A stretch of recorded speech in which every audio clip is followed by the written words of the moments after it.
Welcome to the Cherry Picker, the horror movie podcast where we like to kill people, but not really. I'm your host, Zack Cherry, and with me as always is... It's Sandy, and I'd love a Vespa. Eddie, of Edward is Truth. A Vespa. A Vespa. And today... It's a drink. It is. And I mean, like, just silly me, I just assumed it was like James Bond, Casino Royale, because he, like, I think it was in the book that he invented the drink, and he's like, I call it a Vesper.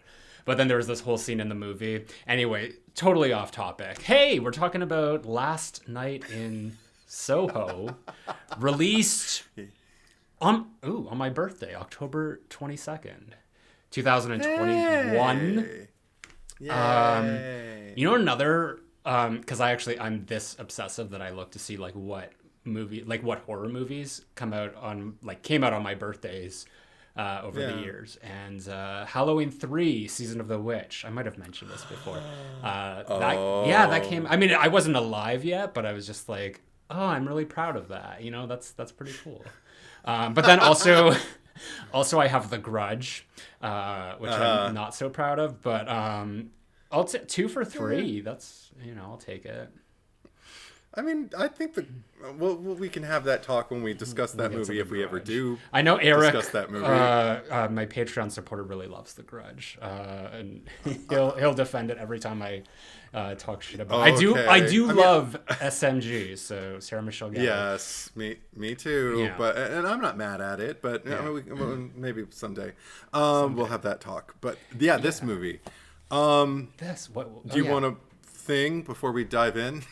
You may as well do it now because we've been all over the place. The sooner the better. Do your thing. All right, here we go. Cuz aspiring fashion designer and 1960s enthusiast Eloise moves to the city to attend college and pursue her dreams.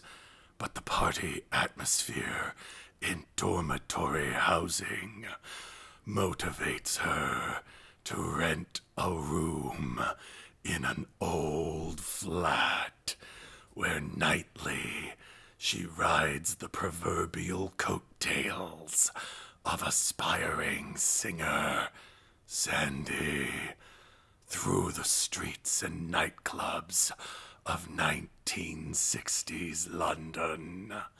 But as Sandy's path detours into darker, more nefarious directions, will Eloise witness the performer's last night in Soho? You know, I mean, maybe I'm just expecting way too much from you, but I was like, what? I wanted like a British accent or like a Soho accent. Well, you can tell me these things before I do it. I just assumed you would be creative. Sometimes you're creative. Oh, dear God. Anyway, never assume I'm going to be creative. That's a good segue into my first question to you, because the Last Night in Soho. Because, like, do you like say the title like it's the last night in Soho or last night in Soho? You know, like just like the present, or talking about it in the past tense? I'd say when I say it, I think I am thinking final night.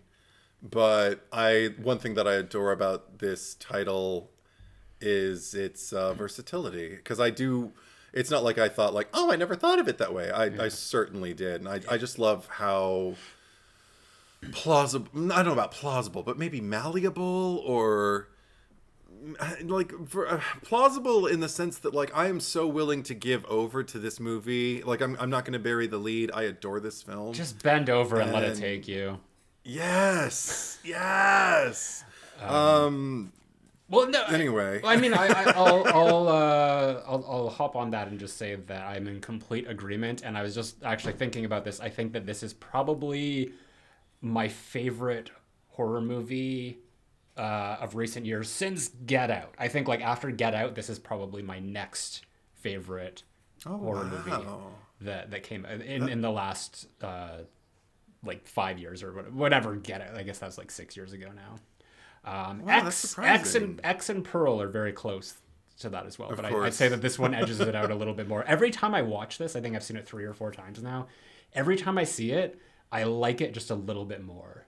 And you know me, like that's a testament to like a great movie, a great horror movie especially, is just like the rewatchability and just getting something more out of it each time and enjoying it more, because that's definitely Last Night in Soho for me.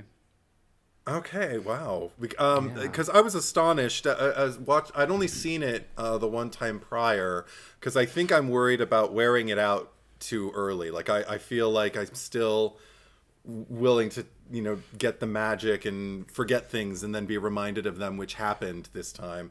But and I got to screen it for my mother, who had never seen it before, and she's always into mysteries. So I thought, well, this is kind of a mystery. I mean, it definitely throws a curveball at one point, and you're led to believe things are a particular way, and then they're revealed not to be that way. This is and, a full on. She would enjoy the ride. Yeah, this is full on giallo. Like in the American sense, or English American sense. But it's very. And you know me, like I love anything murder mystery giallo type, and I think because we discussed this in the Malignant episode, because I really liked the elements of that movie that were kind of like the detective story, the giallo part of it.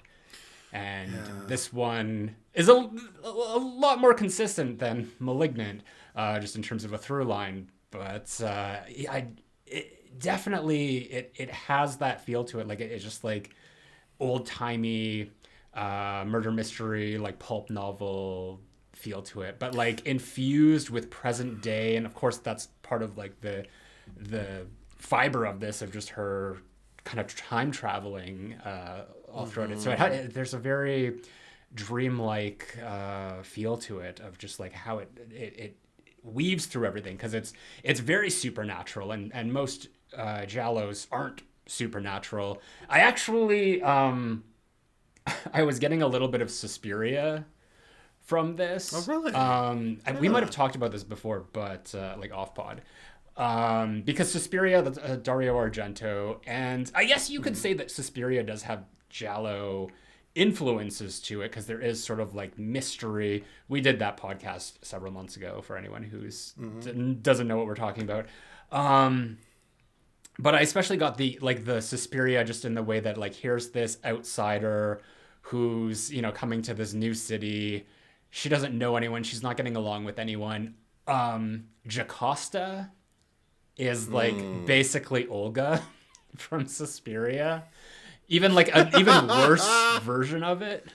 Or of her. So I kind of loved that. Like, I'd love to hate her, but I loved that aspect of it.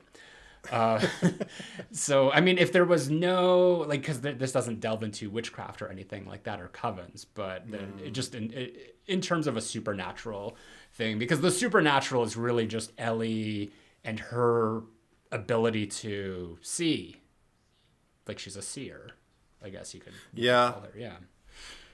Well, yeah. There's so many things that this movie has going for it for me on a personal level too. I mean, like, before I get into that though, I have to say,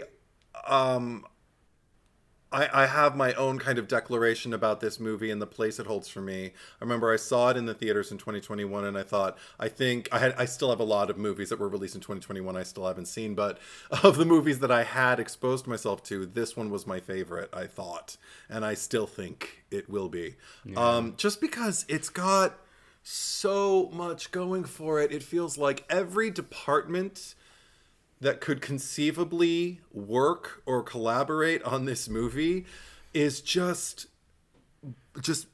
absolutely outdoing themselves. I mean, they like frame by frame by frame by frame. I'm just continually impressed with the production design, continually impressed with the soundtrack and the score, impressed with the acting, impressed with the screenwriting, impressed with the use of color and the costume design and the cinematography and the choreography of the movement itself with the actresses or with the actors interacting with each other, but also the choreography of the camera in those sequences where they are dancing and where we're pushing between or like switching between Eloise and Sandy. It does nothing but invite me in and continue to usher me down endless corridors that I couldn't be more enthusiastic to follow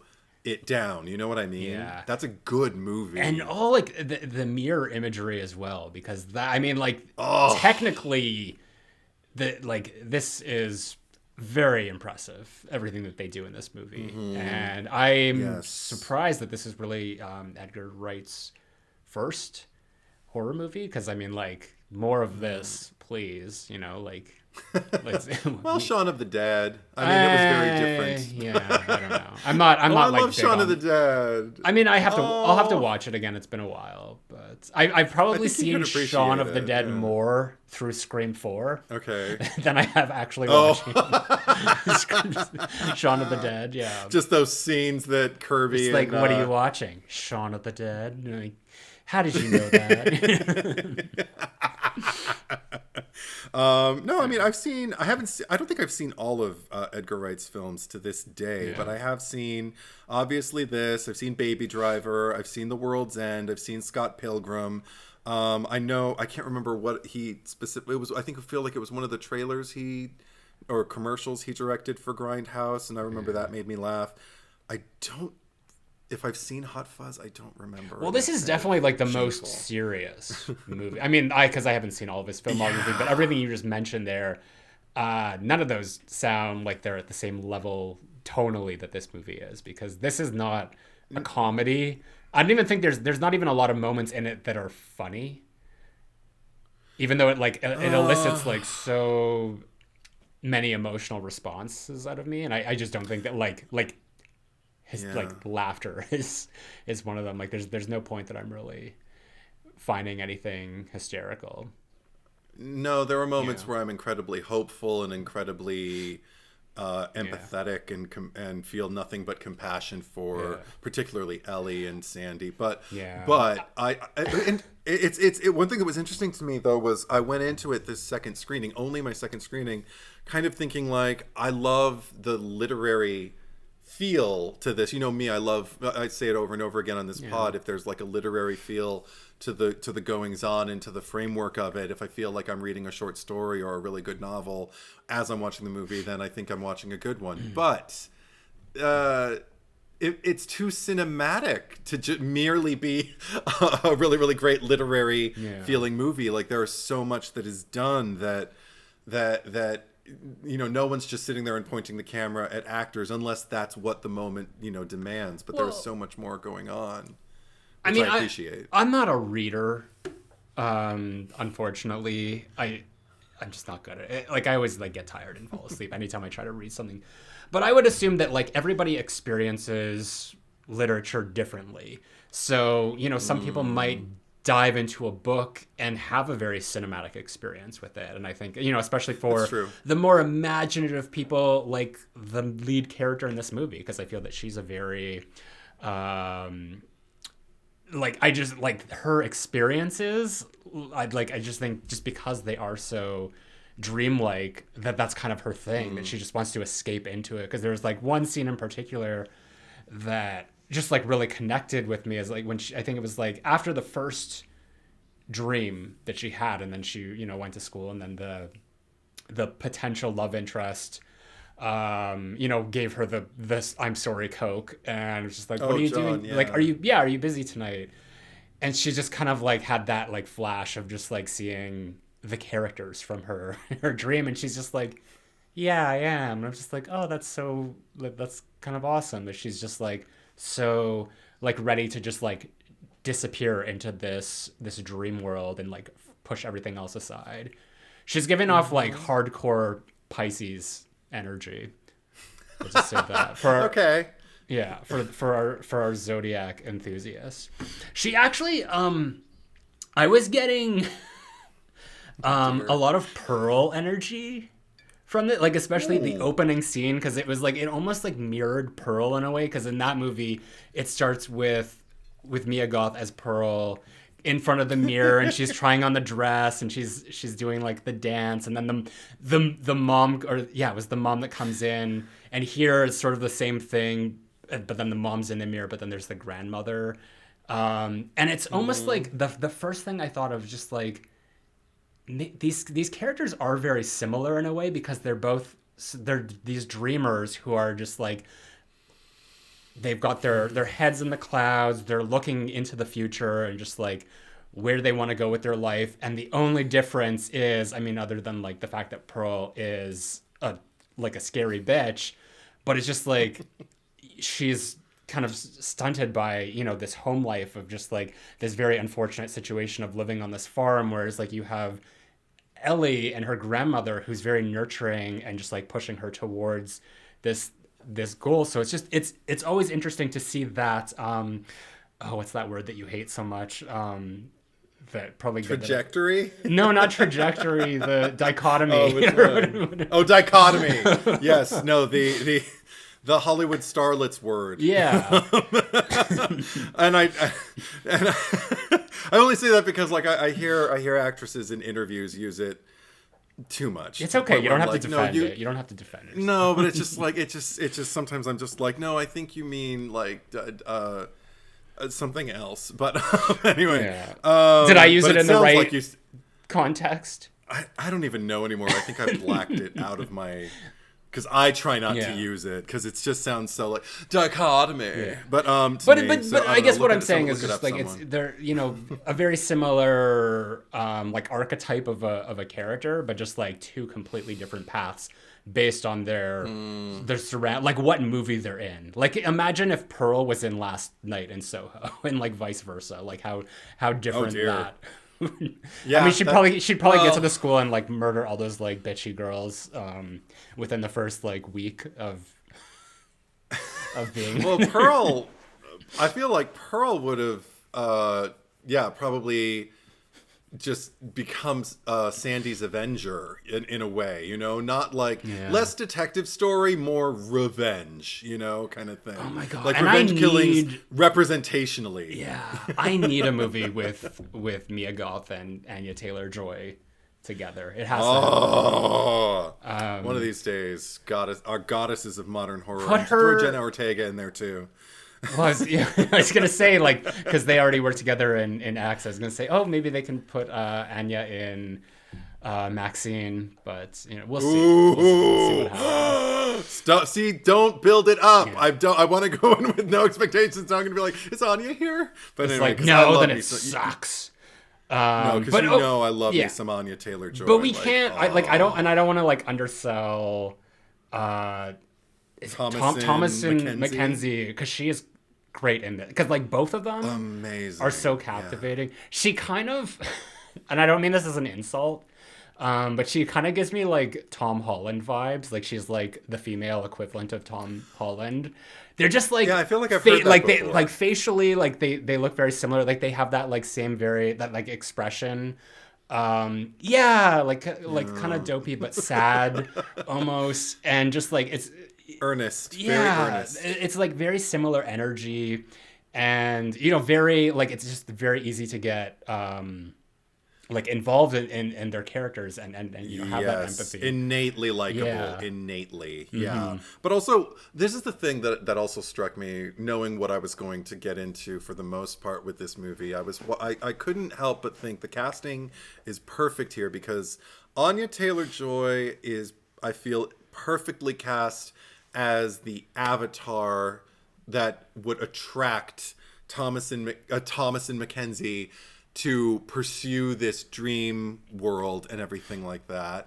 Yet Thomasin McKenzie is perfectly cast as the avatar for the audience to go along with her and continue on. So it's like we're being enticed by almost like two screen sirens for completely different reasons. One, because we want to see one built up and kind of like discover herself and find her strength and realize her dreams, her aspirations as a fashion designer, because her eye, just from her funky earth tone vibe that she moves into the city with before she starts getting shit on, and then she starts going for more kind of like monochromatic and blacks and whites and the absence of color, or just every color thrown together like a prism. Like she starts pushing her boundaries, bleaching her hair, doing that smoky eye thing that is downright bruisey eye by the end of the movie. But just the way that she's embracing these things that are so incredibly attractive to her, and I'm just sitting here applauding, going, yes, darling, this is what this time is all about. It's about taking things that appeal to you and reworking them, making them your own. But then with Sandy, I feel like we see someone who is fully realized, and that's why she's so attractive to Thomasin's character Ellie, because she moves in and doesn't have a problem going after what she wants, asking for what she wants, but she's also receptive to people who will help her, who speak her language, which I feel like Matt Smith's character, that's his name, right? I haven't watched Doctor Who before, so I forget his name all the time, and it's so simple. It was Jack. Jack, but the actor's name is Matt Smith. So when she meets Jack, and we're in like this idyllic kind of like 1960s setting where where the camera is sweeping around and there's dance numbers and someone calls her an expletive, derogatory name, and he punches him out, and we're just like, oh my goodness, where am I? I mean, it's so incredibly enticing. And the thing that I love so much, and apart from everything I've just described, is that the next step, I feel like that's all first act material. I feel like the second act picks up where Eloise goes into, I believe, the third dream we accompany her on. Yeah. And if you want to call it a dream, her travels, her whatever, her expedition. And she's looking for Sandy the way we are. We're all just waiting like, oh, Sandy's going to be on stage. Surely that's why I'm sitting here. Oh, she's not. Well, who's this? And why am I surrounded by all these men? And where's Sandy? And then when Sandy comes out, and we continually see, from then on, we just see Eloise's heart sink more and more as her empathy grows and as her protectiveness is enhanced for Sandy. And I'm feeling the exact same thing. So once again, the movie has completely got me in its grasp, because I'm feeling for both of these characters, particularly the one who is feeling for the character she's observing. There's something that is incredibly literary to me, I feel like, because that's what, when I'm in a book that I adore and someone has written either a family or a character or just a bevy of characters that I can go along comfortably with, when they hurt, I hurt. And when they stumble, I want to catch them. And I think that's another thing that makes this movie so incredibly resonant to me, because these characters, with such little time that I spend with them, because it's not a long movie. It feels like it should be 2.5 hours, 3 hours, because it is so epic. The universe that they build is immense and so exquisitely articulated with the details that carry us from one scene to the next. But it's less than 2 hours, and it feels like a lifetime goes by when I watch it in the best way possible. So that's I can't rave about this movie enough. I can tell, and I agree with everything just you say on like the emotional level. I had tears of happiness by the end. And I think I have like every viewing as well, because I'm just kind of, and even like the ending there when it's sort of, because like the grandma's there and it's just like she's so proud and it's just like, oh my god, like why is this affecting me so much? Fuck off. And but then I love that it shifts, because it's like she sees the mom in the mirror, but then all of a sudden it's Sandy, and there's that like music cue, and it's almost like ominous, but then she walks over and it's just like, oh no, we're good. Like it's just like she's haunted by Sandy for all of eternity, but it's like a good haunting. And you mentioned something about like the act breaks, and I think that I didn't even notice them, and I don't know if that's like a good thing or a bad thing. I think it's a good thing, because I was thinking about it as I was watching the movie, like, wait, where are the act breaks here? Because it's so seamless. It's just the movie movies. It's just like it's this continuous story, and that's probably why it feels so big. But it doesn't feel heavy. It doesn't feel like the pacing is taking too long. Like it's perfect. No. But it's that energy throughout that I can't really like pinpoint the changes in the story, because I feel like the changes are just constantly happening without us actually knowing it. And it's not until like you watch it again and again that you're already kind of seeing them before they happen. And even then it's hard to pick out, because it's that magical. Yeah. That's what I want to say. I think because I had my I think because I had my tablet with me, and I wasn't even looking for act breaks or anything like that, but it occurred to me when I watched them, I was just like, I wonder if the first act is going to be kind of like this wonderful fantasy land that where the enticement is there, and it's palpable, and you just go on the ride. Where would the second act, and it was more like me asking questions, where would the second act be? Then once I saw the shift in the dreamscape, I was like, okay, this is probably where the second, and the third act, I thought it seemed like it would make the most sense time-wise. I don't know, but just as far as like the tonal shifts, if you can call them that, the shifts that take place, I feel like take place when Eloise starts to choose her own immediate reality as opposed to, I think you're correct in that, because like most movies, we look at act structure based on the story, the things that are actually happening, and I think here the acts are more so broken up by the emotions of just like how the characters feel in a situation, because obviously, like, I would agree with you that probably that the first shift is when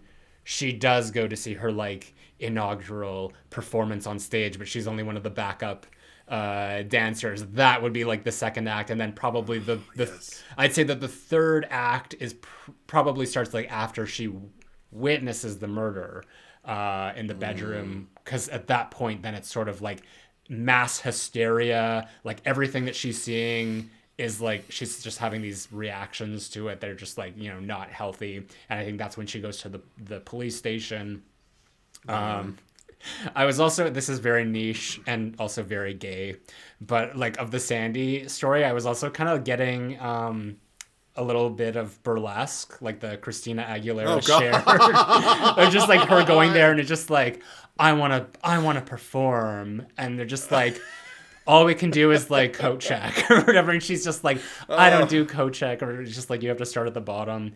But then, unfortunately, like for Christina Aguilera, she obviously, showed her worth until Cher eventually. Oh my God, watch Burlesque, it's hilarious. Until Cher is just like, she needs to be the main act. Don't tell people to watch it. That's a terrible movie. Oh my God, terribly amazing. And here, it's almost like I'm waiting for Anya Taylor-Joy Sandy to get that moment, but she never does. There's never like the curtain going down. It's just like you share, like, raise the curtain, like it didn't happen. She didn't get her welcome to Burlesque number. She never got her number like that. No, but that said, though, I mean. Okay, what for Burlesque? Fine. I'm Zach's recommend from this movie is see Burlesque. Mine is see Breakfast at Tiffany's. But anyway, if you haven't already, and if you have, it's been a while. Then see it again. It's been a while since I've seen Burlesque. I might actually watch it. It's just it's such a bad but like satisfying movie. I was lucky enough to see it. I think the weekend it released with two friends I was very tight with at the time. We were all gay. And we invited some other gays who we worked with to occupy a row in this movie theater. And we wanted to have a lot more fun than we did. I'm sure if it was Madonna as like the club owner, you probably would have loved it, but you know. No, I don't. Madonna's made some movies I don't love, but it was the movie because I love Cher. I don't love Cher the way you love Cher, but I love Cher. But that even she couldn't save that movie. And Stanley Tucci, like anybody who was in that movie, Kristen Bell, some great people. Oh, I forgot she was in that. Yeah, she was. I think she was was my like favorite the thing villain. about it. She was the villain. Yeah, and she was my favorite thing about it. But I don't remember what the fuck she did. Anyway, we're not talking about Burlesque with this movie. Next week on the Cherry numbers, Picker, Burlesque. No, but just we're go into canceling musical numbers. next One week's thing. No, one of the things that I love, speaking of musical numbers in this movie, one of the things that I adore is seeing Anya Taylor-Joy sing Downtown in her audition. Yeah. As she as she strips off that beautiful white vinyl overcoat and wears that beautiful black lace thing that she's got going on and sings Downtown. And what I loved about it was, I don't know if Anya Taylor-Joy has a quote-unquote legitimate voice or anything like that. Like, I don't know how she would fare if she had to, like... Yeah, I'm sure. But I don't... But, you know, I'm watching this... No, and but thinking, she actually... like, there's obviously. The soundtrack for the movie includes that song, like her singing Downtown. And there's, like, a down-tempo version of it. And then there's, like, the regular, like, poppy version, which is, like, more so based on the original. So they're both on there. Yeah. Wonderful. So okay, cool. I haven't heard that. She's multifaceted. I'm sure. And I'm not surprised. Yeah. But that said, what I get from that audition is just a star quality. Like, obviously she can sing, you know, like she can sustain notes and, you know, and everything like that. But she also has this wonderful little kind of... I don't know, just this lilt to her voice that just is incredibly pleasing and incredibly true to the period. Like, you know, because there weren't a lot of big beltresses, you know, taking center stage and giving you torch songs. I mean, they were there, you know, you had your Judy Garlands and whatnot, but predominantly pop music of the time was just, you know, like pleasing melodies with, easy on the ears voices, and I feel like she gave exactly that, which I felt was, again, pitch perfect. Another thing, I can't get over just, I don't know, sometimes fashion gets the best of me. I don't consider myself a particularly fashionable person, but I know what it is to sit there and just be in awe of things. Like, I mean, if we're talking about other movies from, you know, earlier this century, I ride the wave with Devil Wears Prada, with all of those fashions that I get to see Anne Hathaway crossing the street in Manhattan and everything. And with this, and even... Okay, you could compare this movie to Burlesque, so I don't feel so bad about doing this. I didn't think I was going to like Cruella, that Disney movie with Emma Stone, and I ended up having a great... I know, it was surprisingly good. I mean, especially once she hit. Like, when we had, like, little girl Cruella and everything like that, I was like, I don't know how I feel about this. And then all of a sudden, she wants to be a fashionista, and I'm just kind of like, oh, I can so get on board with this. Yeah. And I got similar tones from this just because, again, not only because I'm enticed by what entices Eloise, but also because Jocasta is the perfect movie villain for for Eloise, because she doesn't occupy much screen time, but every time she's there, I'm like, fuck yeah! I just want to claw her face. I feel like you were the worst thing about Roommates. You were the worst thing about Fairweather Friends, or not even Fairweather Friends, but just like flaky, you know, horrible frenemy friend people. Well, you know, like, Jocasta is like Diet Cherry Cola, but like to the 100th degree, you know. But even worse, because there's a passivity to her aggression. Yeah. Like, I don't feel like she would go up and just throw the Diet Cherry Coke onto Eloise. Well, she probably would to a stranger, but not someone that she roomed with. I feel like, to someone she roomed with, she would like strategize. She'd find a way to go over and bump into her while she's talking to the guy Jocasta has her eye on, but he's interested in Eloise, if that guy exists. You know what I mean? Yeah. So, I mean, she's just going to do everything she can to embarrass her publicly, to belittle her, to compete with her about, whose grief is greater, who's braver, and all that bullshit. She's just the bane of the immediate reality. She's just dripping with venomous toxicity that is so absolutely unnecessary. It's like you're the worst thing about even a classroom atmosphere, because this is not what we're all here for. We're not here to size each other up and tear each other down. This could be a community. This could be a place where you could be learning from her. She could be learning from you, but you'd rather compete. Fuck you. Oh, I fucking hate her. Anyway, but it gets me so on board with Eloise also, because I find myself rooting for her before she's really done anything besides, orientation, first day, wake up late, and all of that. And I'm just like sitting there saying tiny silent prayers in, almost reflexively in my heart, that she's going to succeed. And then when she starts to feel good, oh my gosh, it's the best feeling. Yeah.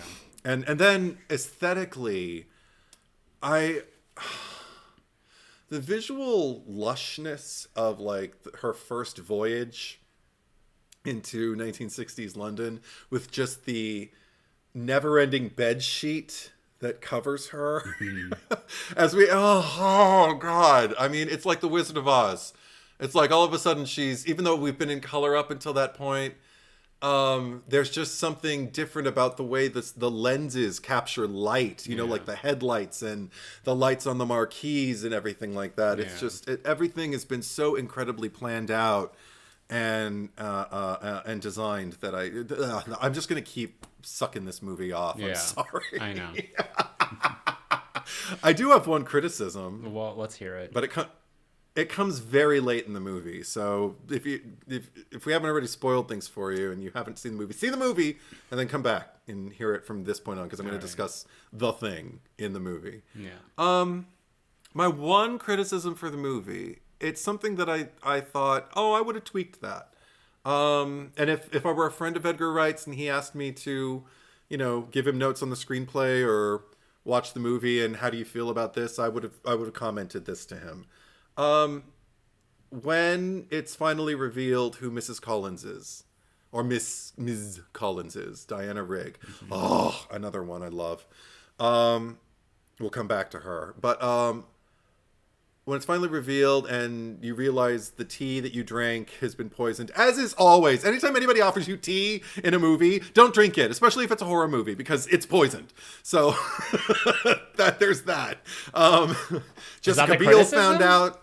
No. So this is the criticism. Okay. Once she finds out, and that's the way Ms. Collins decides Alexandra decides she's going to let Ellie go.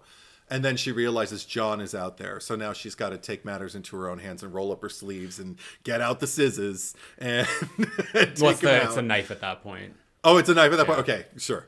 There's a lot going on at that point. Anyway, so she grabs the sharp thing and she's going to go stabby. And then when he gets taken out and she starts chasing Ellie up the stairs, we start to it's almost malignant-like, actually. The reality starts to kind of deconstruct around Ellie, and she's seeing a lot of Sandy, and every now and then it cuts back to Ms. Collins, the older Sandy. And I'm still waiting for the criticism. This is the criticism. The thing that bothered me about that was, at this particular juncture, the climax, if you will, I feel like the immediate reality is the most relevant thing. And I feel like seeing Sandy distracted me, or not even distract me, but derailed me a little bit from the immediacy of the moment. Like you have Diana Rigg, an incredibly great actress, rest in power.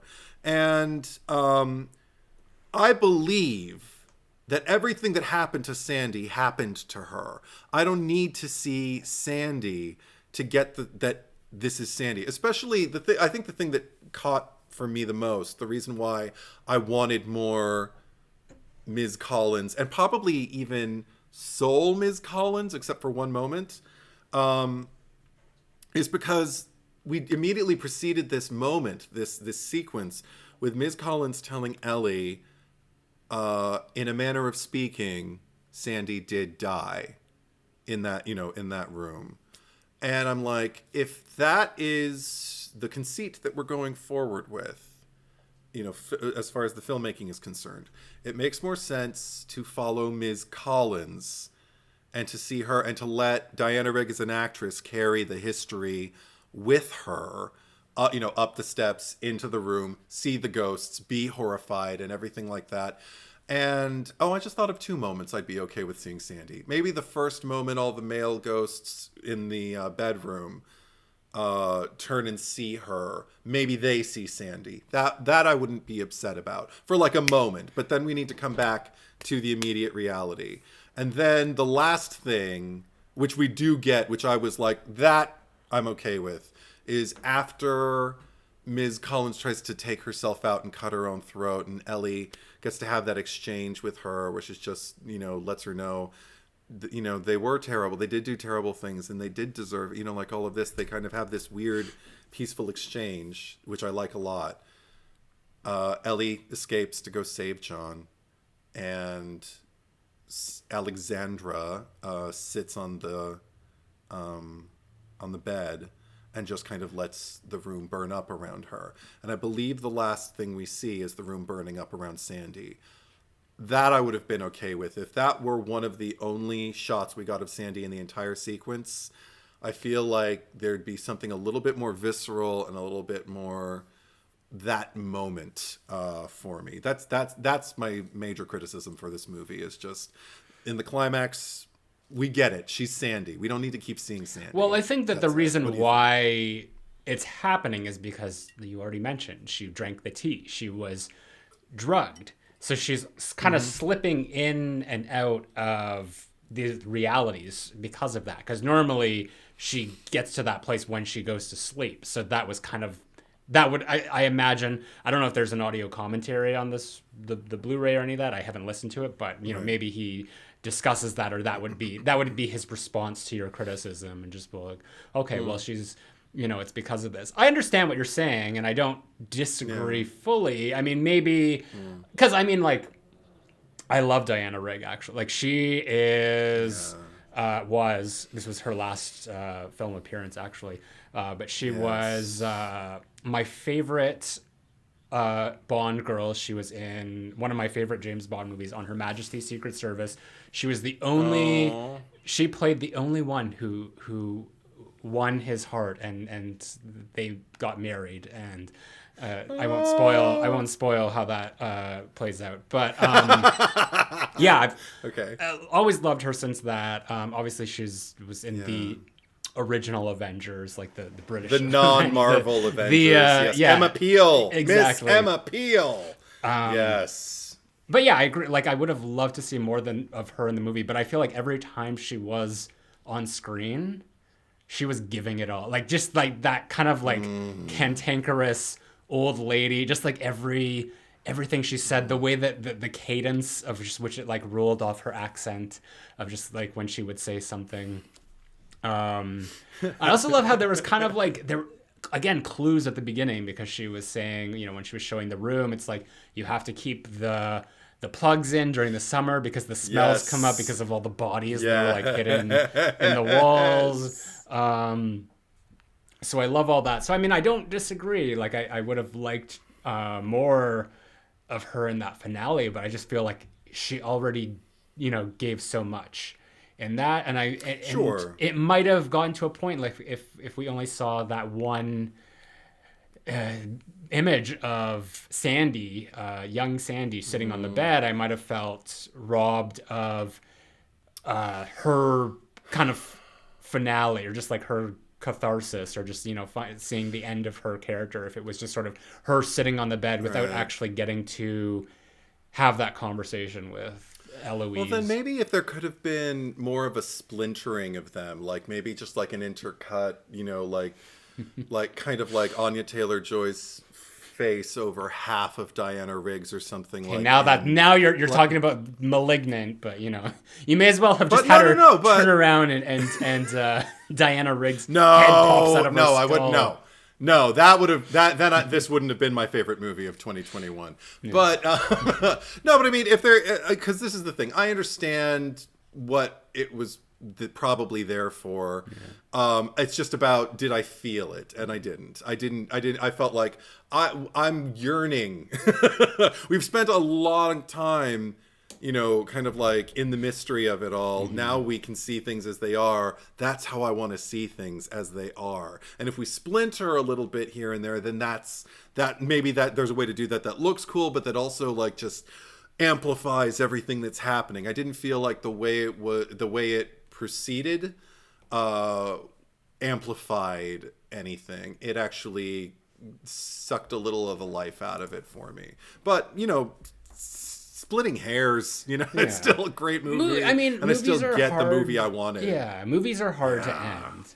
You know, that's a fact. You know, we should know that. And a lot of people, you know, base their ultimate opinion on how the movie ends. And a lot of the times, you know, people are just like, well, this movie sucked. You know, it could have been like, you know, 99% amazing. And then just like that 1% are just like, well, you know, you lost me there. And that will be the deciding factor. So that was something that used to catch my sister and I when we used to rent Blockbuster VHS and DVDs back in the day. Yeah. We would get horror movies that we had never seen before, and so often the first and second act were sensational, and more often than not the final act or the climax fucked everything up, and we're like, did they run out of money? Did they run out of time? Both. What happened?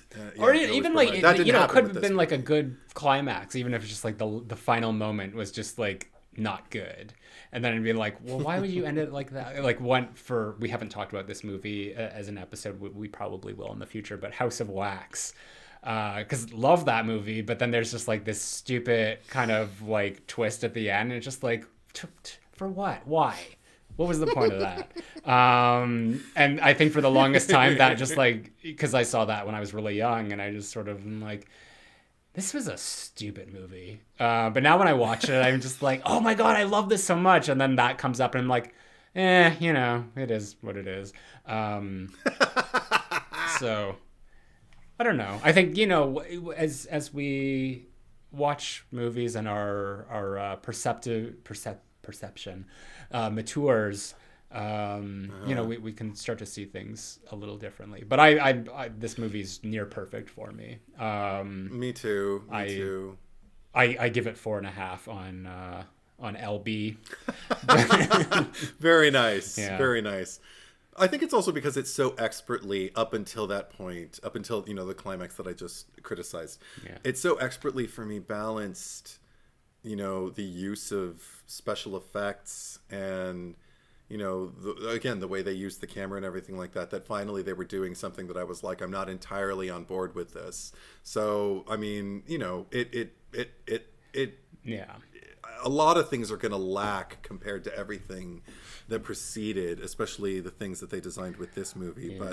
But yeah, like I said, it doesn't spoil anything. Yeah, well, I mean, like how I was saying, because this is a movie, it's not like there's a plot and there's a really good plot, but you know, like we were talking about with act structure, I think that it's all kind of like emotional based, and as an audience we're meant to be experiencing this movie emotionally that way, and obviously it's like a technical wonder as well. And I think that maybe in that last portion that you're talking about, that's where it kind of like it gets kind of plotty, Because I don't like this. This is, for all intents and purposes, like a mystery. It's a giallo, and I think the first time I saw it, I don't think that I ever put it together that she was Miss Collins was Sandy. I mean, I think I might have, because I don't remember. Like, that's the thing. Like, I every time I watch this, I feel like I'm watching it for the first time. Of course, I know what the outcome is. So there might have been an instance where, when she was kind of being vague about when she asked, like, did anyone die up in that room, sort of thing, and just like, no, until like the last moment. But I think it was like when she went in there to sit down and like pour tea, and then we were like finally getting really our first big scene with Diana Rigg, because at that point she was just kind of like in the background. She's almost like the Mrs. Loomis of of this movie.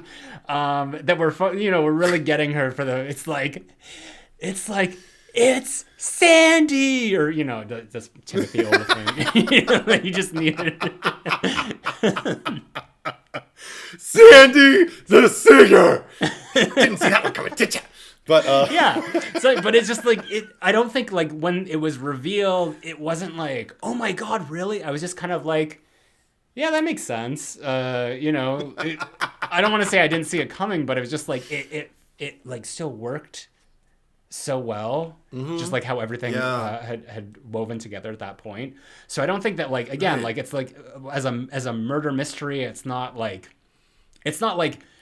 meeting my quota of like, oh, I want to be like completely blindsided here, but it's just like everything, it just felt nice, and I think there was even like because there were lots of clues before. I think when she was in the library and kind of like looking through the thing, like whatever you call those old like newspaper, the microfiche. Yeah. The microfiche. Microfiche. Yeah. Fiche.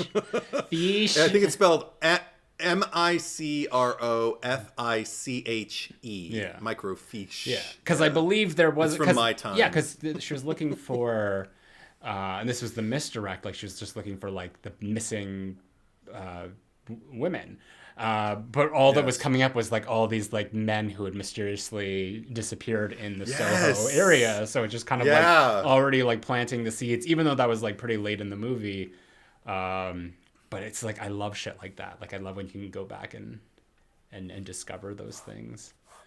Yeah. I also love the fact that this story, it happened to me again. I kind of like took the bait and got all charged up thinking this movie's going to be about avenging Sandy, even though, because while I'm in it, I'm in it. Mm-hmm. But I love that it's ultimately about Eloise's salvation and her way towards becoming a whole person, or maybe just convincing herself that she has the strength to overcome something that she was afraid. Oh my God, we have another Scream kind of parallel here, because she literally has the ghost of her mother looking her in the face when she looks in the mirror and when she leaves.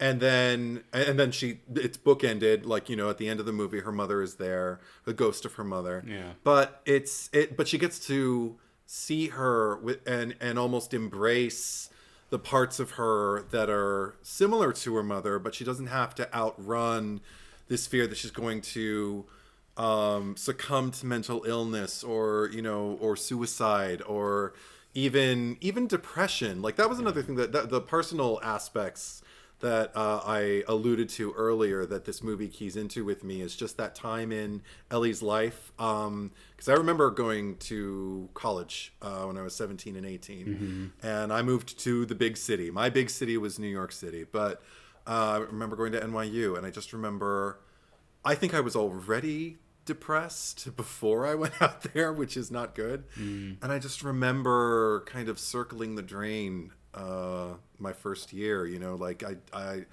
and unfortunately I didn't have Anya Taylor-Joy as an avatar to move through my nights, so I just kind of wandered the streets. But it's okay, I never got into any trouble, which was good. But I don't know, there's just something about that time in your life, that feeling of like, kind of like being lost and not quite a child anymore, but not quite an adult yet, and everything is before you. And there are moments, there's flashes here and there where maybe your instructor, your professor sees something in you that encourages you to press forward. But then there are also those other moments where people want to tear you down, or where you don't even need an outside influence. So I don't know, there's something about that precarious time that already I feel an incredible affinity for. So there, I mean, this movie is just playing on every level with me. I also, this could have even been like a television series. Like I could see something like this going on for multiple seasons if it was something just like just like 10 episode seasons or of a show, and just kind of like a new mystery every time. But it's just sort of like that, to have Sandy as that avatar to Eloise. Yeah. And Ellie could just keep meeting ghosts and the thing, or spirits, and just, because that's another thing I love is that whisperer.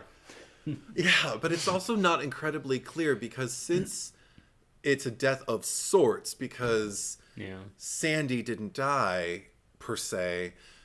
I love that this movie also alludes to the fact that perhaps the environments themselves are haunting her, that then her second sight probably doesn't hurt, but the fact that you can kind of like catch the energy that inhabits a space long after the event that occurred there, the traumatic event occurred there, you can still kind of catch on to it and still kind of get a whiff of it or get a glimpse of it.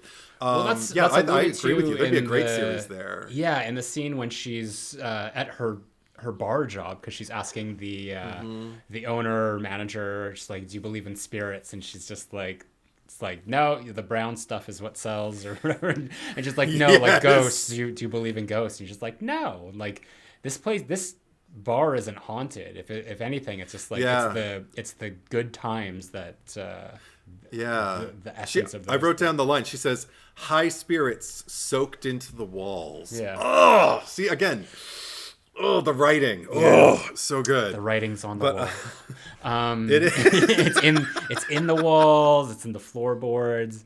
But yeah, I don't, because there isn't I think the fact that like all of these entities that are haunting her are faceless, like they're blurred out. It just kind of shows that it's not their spirits. Like I think those have already moved on. It's just the energy of it, that's just like that bad energy that exists in that house. Because even like, what do they say? Like, because at the end when she goes up there as Sandy's stalking her up the stairs, and they're just like, you have to kill her, and it doesn't feel personal for them. It's just like, it's more so still like personal, for like we're just still seeing it from the perspective of Ellie and Sandy. So it's just like they're not people that are haunting it. It's just the unfortunate circumstances of everything that happened to her. Because when she says that she died in that room, it's just like that's her death in that room. That's just like, that's the thing that's haunting it. Right. Yeah. Also, I mean, the thing that I get from Edgar Wright, I think for the first time with this movie to this level, because you discussed just tonally, like, the weight of what he's handling, but also just the nature of it, the fact that there is a lot of women's experiences, young women's experiences as we move through this, and the fact that that's kind of put at the center, and not just in terms of like what it's like to be a woman on the other side of a man's eye, like, being seen through the male gaze or the male lens. It's also what it's like to have either another woman abandon you, kind of like with Ellie. Even though her mother didn't necessarily abandon her, I don't feel like her suicide was an act against Ellie, but she was abandoned, as a result. I mean, she said 7 years old when her mother died? Yeah. Is that it? Yeah. And then also, I feel like there's an abandonment with Jocasta. Like, there was an opportunity for the two of them to bond and to actually form some kind of union and some kind of camaraderie or partnership or something, support system. And instead, Jocasta chose competition and belittling. And then, on the other hand, I feel like Miss Collins at first is a benevolent force in terms of, I mean, because she's the one who kind of opened the door for Ellie to discover all of this about herself and to fight against this. I'm sure that's not why she did it, but even just the way she occupies that world. You mentioned the kind of cantankerous nature of Ms. Collins in that world, but one thing that I love is like I walk into that flat with Ellie and I'm just kind of like, oh my god, I would love it there too. Oh my god, just that light shifting, you know, all night and everything like that, and just this, I don't know, the silence and the age of it all. Like, I don't know, you can all the things that end up becoming kind of detractors later are big pluses for me. You know, like when she first wants to move in, I would have been excited to move into a flat like that too. But I also think about the female detective when Ellie's reporting to the two officers about, you know, this murder that occurred decades before, and the way she's seeing it, and the fact that this woman actually takes her aside and lets her know, you know, it's very, very tough, you know, when they're this old, but I'm going to do what I can, and I'm going to be in touch with you, you know, like she actually shows up for her. I love the professor, the one in the Fashion Institute, or the college, who is encouraging Ellie. Like, there's so many examples of how women supporting one another. Yeah, and tearing each other down, and what that looks like, and the fact that every time they're building each other up, there's like a little cheer that goes off in my heart, and every time they're tearing each other down, I'm bereft. Totally. Even like the grandma, like every time that there's like she calls, because it's just I get it, it's so touching, because like I can just feel like her, like just the love that she has for her, and just like, oh, you know, I just want you to be happy and all this, and just like, you don't sound good, but it's just like on the other end of it, I can just see of Ellie just being like, it's fine, just stop, just like you gotta like back off here. But she's just so like she's giving that overprotective energy. And then when I see her at the end, when she's just like, oh, you know, like, oh, I'm so happy for all of them, you know. Yeah, and I can't blame her for being overprotective either, because the way she discusses she knows about the visions and all that, so because it's established, and it's like, have you been having the sights again? Yes. And she lies. She says, no, I haven't seen her in a long time, and she just saw her. And then also the fact that I think she says it in one of the phone calls when she's trying to get Ellie to tell her something is wrong and here's what's wrong. And she says, like, something to the effect of, like, you have to open up to me because she didn't, you know, like your mother didn't. And she just kind of like, I can see how something like that can eat someone from the inside out, you know, just eat them up. And I think that's a genuine concern. Like, that's something I would have for anyone going to college, but let alone, like, you know, going to college and dealing with visions, you know, like a second sight, and then dealing with a history of a mother that you're trying to outrun, or a parent that you're trying to outrun, like all of that. My gosh. So I mean,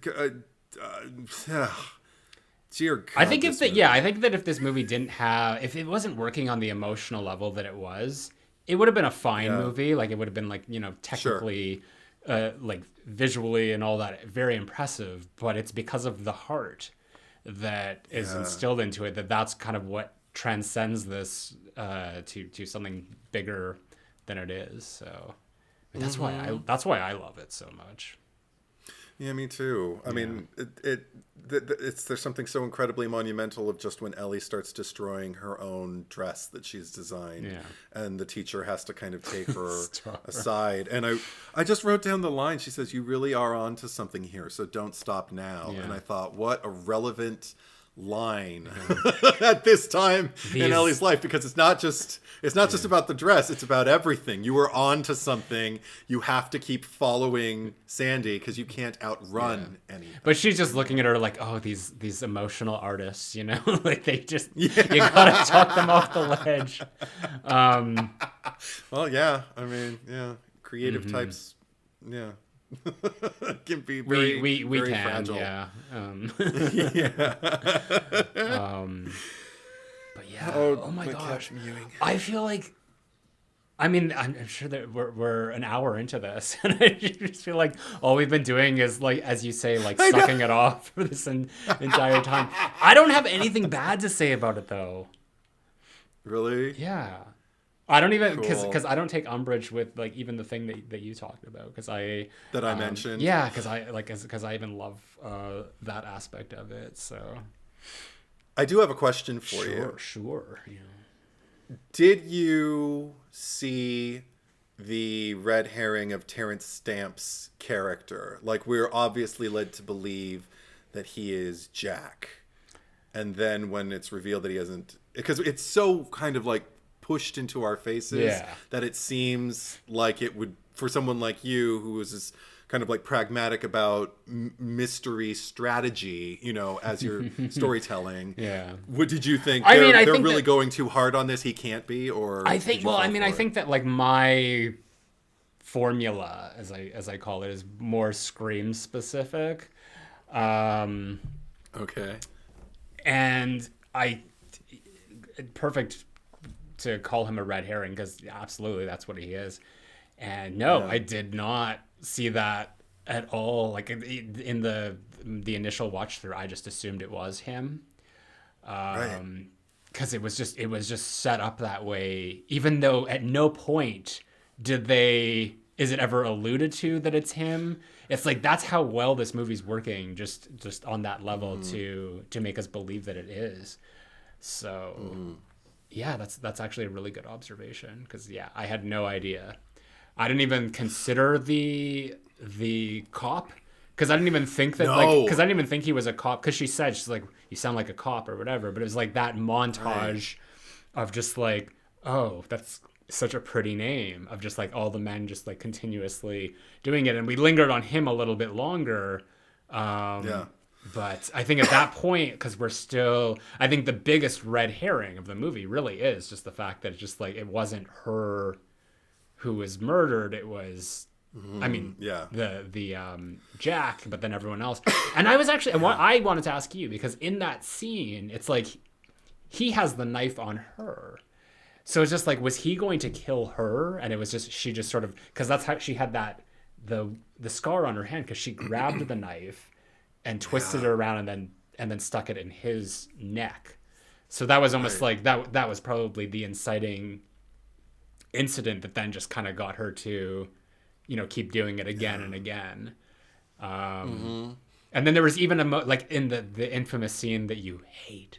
I'm just kidding. Because she has that defensive wound, because she gets sliced on the hand in the same spot. So it's like the thing of just like matching wounds. Gail and Jill, you know, write a book together. There's a lot of Scream 4 talk in this episode. But I'm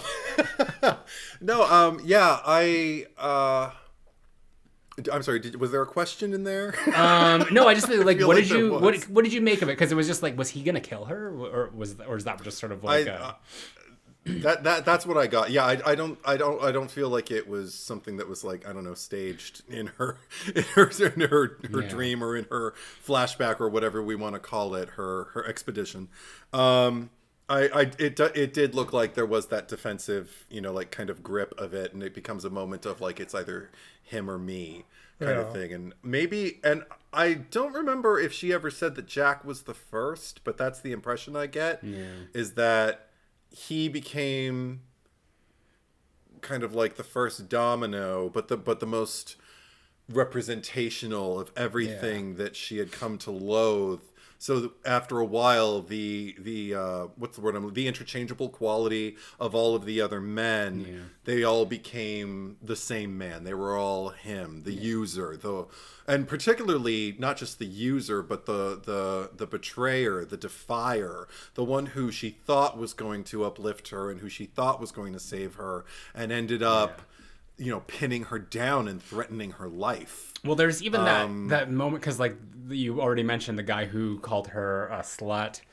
or whore or whatever, and he punched him, and then like that's in the scene where when Ellie has the dream and Sandy's just like the backup dancer, and she goes running out of the room, and she looks over and Jack's there, kind of like just like cavorting with the same guy that he punched. Like they're now chummy. So it's just like what happened? What's going on here? Why did these attitudes shift all of a sudden? Yeah. Oh, this is a little trivia, because one thing I didn't know about before when I saw this movie the first time about Matt Smith, because I don't really follow his career. Like I said, I've never seen Doctor Who. And apparently he was on The Crown. That's how my mother knew him. She was like, oh, Matt Smith! And I'm like, oh, okay, cool. She adores him on that. But what I know him from now, and we didn't even talk about this when we did the pod on this movie, he originated the role of Patrick Bateman in the American Psycho musical when it had its run in the UK.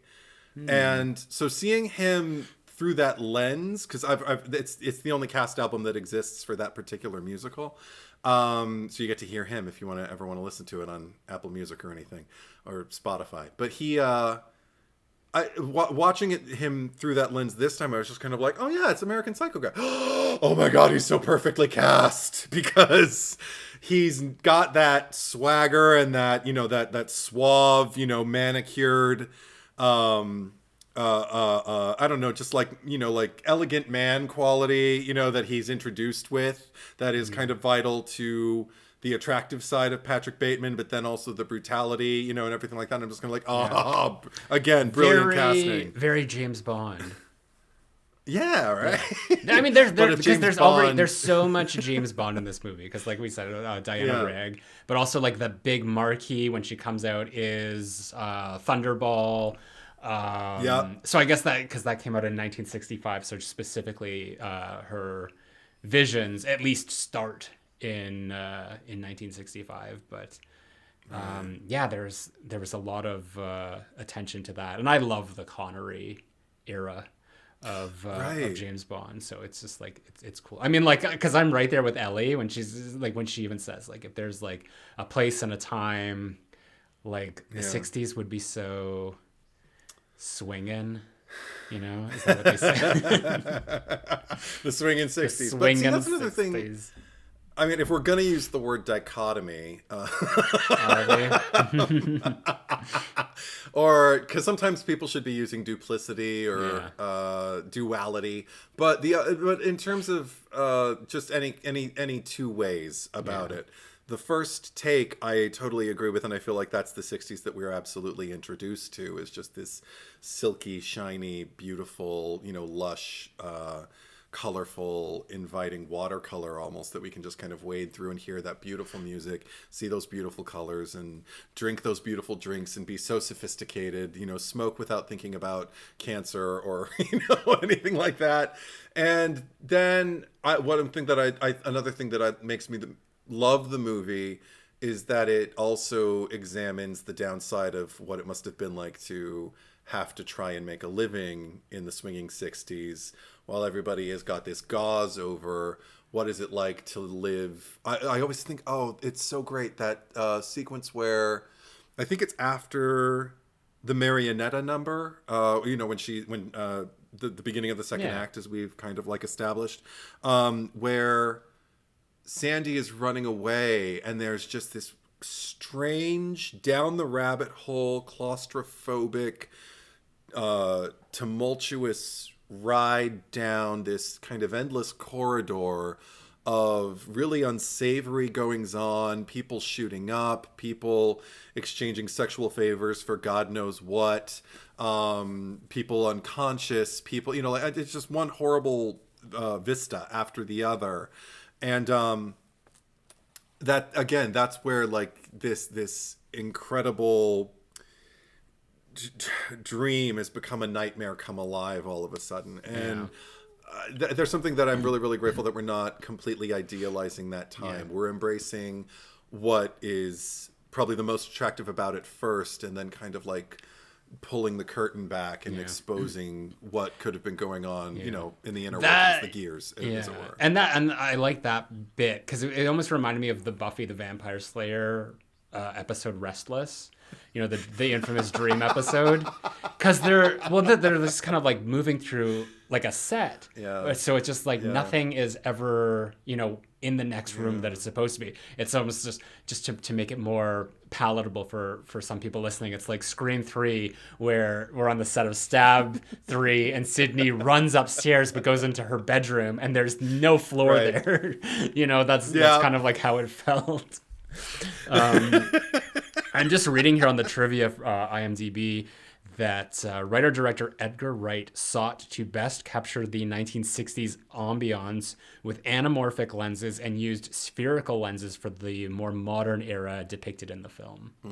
So just to answer your observation from much earlier on. Yes. I mean, you can feel it too. I mean, it's literally like looking through a pair of rose-colored glasses, that first dance that we take. And then the reality, the real world does look very just kind of like there, you know, like, but I'm also, like I sing the praises of like women, like supporting women and examples of that. I also love the fact that like there is a decent guy in this. Almost, it's not a criticism. I don't want to say almost too decent, but I mean, I am astonished. If I were John's friend, I'd be a little worried about him. You know, I'd be like, I mean, she was screaming bloody murder, and you almost got the shit kicked out of you by an old, like, you know, woman who keeps the house and everything like that. Are you going to be able to show your face there again? Are you sure that this girl is like, you know, I mean, I love for her because I care about Ellie and I know she needs somebody. And he's there. He's so endlessly generous and always just kind of like game for whatever she needs. But it does my caretaker like flares kind of go up a little bit where I'm just like, kid, what about you? Are you okay? How's John doing? How's John doing in here? You know, like, but I also love that too much of a pushover. Or dependable. I mean, it depends. Like the line between dependable and reliability and pushover and caretaker is very vague, and I've walked that line myself. It's a difficult line to walk. Here's another bit of trivia. Edgar Wright gave a list of 50 films to Thomasin and McKenzie to prepare for the movie, and it doesn't. They're not listed here, but the only one that is Suspiria. So there was obviously intentional Suspiria vibes because, you know, especially the setting of just like, you know, coming to a new school. But there was definitely like the colors, like the red, blue and green, kind of like enveloping the screen in certain scenes. So that makes sense. The movie was also inspired by Don't Look Now and Repulsion. Neither of which Repulsion. I've seen. That's talk about claustrophobia. Yeah, I get that. I saw that one when I was in college. That's a rough sit in the best way possible. But that's one of them Criterion collection you should look into when you start buying Criterion edition Blu-rays or 4Ks. But you're such a Criterion whore. I am. I adore Criterion releases. They're gorgeous. But are they doing 4K now? I think they are. I believe there's a few, but some of them. I mean, again, my screen, it's big, but it's not that big. I don't need. Blu-ray's fine for me.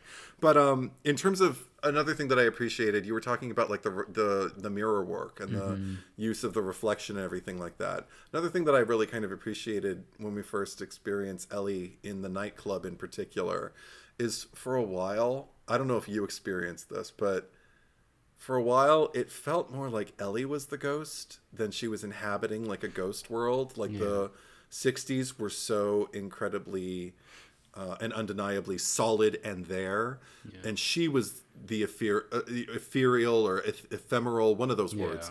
You know, well, there ethereal. Was definitely alluded to, because there were moments where Sandy would kind of like see her, and it would just, there'd be this like recognition for a moment, and then she would just go about her business. And then there was of course the one where the one of the guys in her bedroom, and she's just like, don't touch her, and he stopped, and he's like looked, he's like, what was going on? So I love that aspect of it, because it was almost like, is she time traveling too? Like, is she actually going back as a spirit, and she's there, like she's seeing everything that's happened, but you know, kind of having an effect on it as well.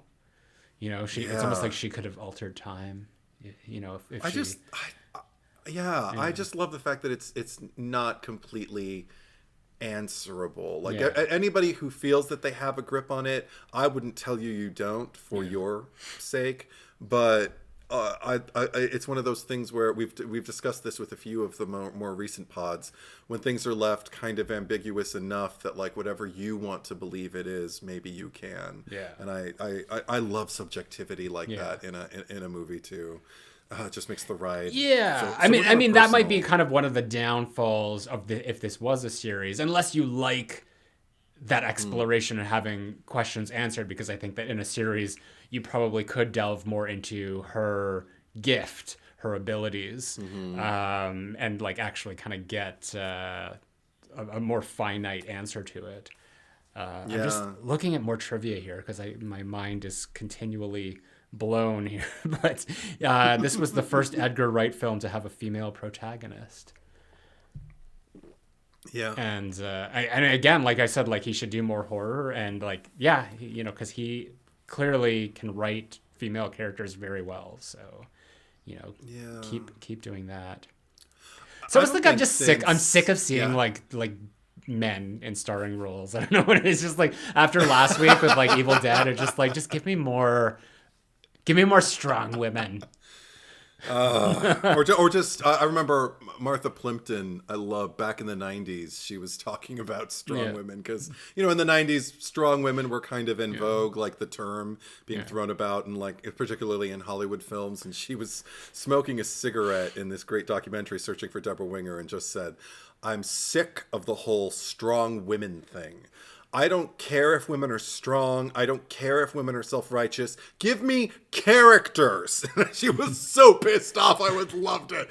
But she just wanted something interesting to play. And, you know, if they happen to be... No, but I think that is a kind of like a quality of a strong woman, is to be a character, to have an interesting personality. Because if you're just there, like, how do they describe it in Scream 5 when they're just like, is it like a Mary Sue?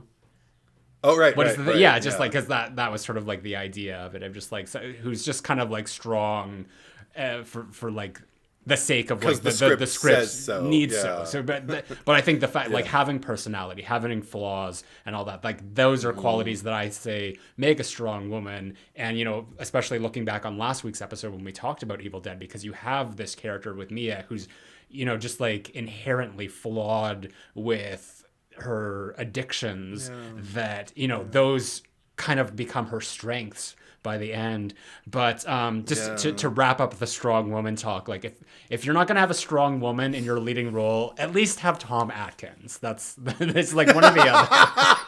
Oh my God. Back to the Halloween 3. All roads lead back to you and your franchises, Zack. If it's not a strong woman, I need to have Dr. Dan Chalice just drunk and seducing women, but that's third of his age. Yeah. But that's another aspect that I appreciate, like that can go wrong, or not. I don't know if it can go wrong, but it can become unsavory very quickly in a way that isn't palatable, that doesn't make for... Not if it's Tom Atkins, though. No, I don't mean that. I mean when men write women's stories, or write even like a woman's perspective. Like when I was watching the Eloise take that cab ride to her dorm, and that cabbie told her that she should be a model because she could be a model. She's got the legs for it and everything. And immediately she realizes, like, I think her knee is exposed or something, and she covers it up and everything like that. And it just plants the seed for, you know, this theme of predatory males that is, you know, going to be omnipresent soon.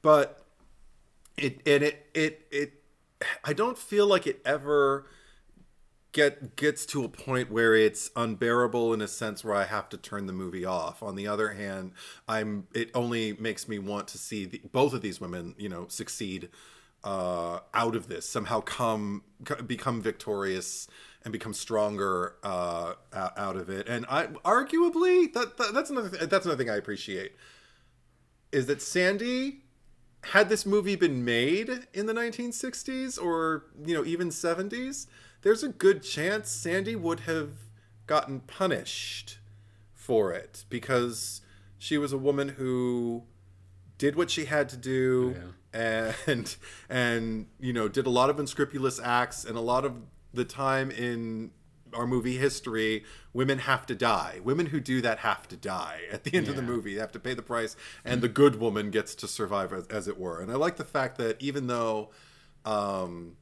Ms. Collins as Alexandra does die in a sense, again, I mean, she really does die, but Sandy gets to live on in this spirit and exist as almost this compatriot for Ellie, and Ellie never condemns her. Like, she knows that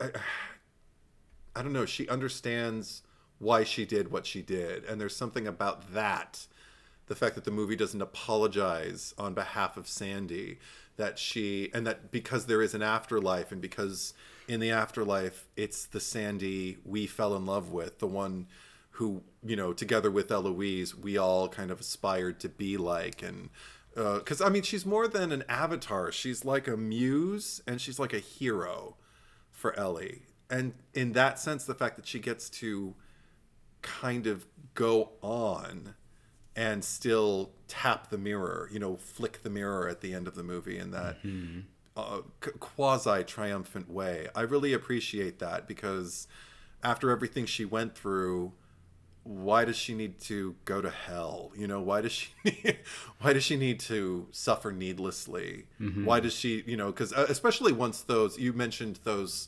faceless ghost men, I think maybe they had faces by that point. I can't remember. Somewhere it was kind of like, it was like coming in and out of having faces, but for the most part they didn't. But I think it was just in the scene when she opened the door. And right. That's true. Shot, that's true. Yeah. You're right. Yeah, you're right.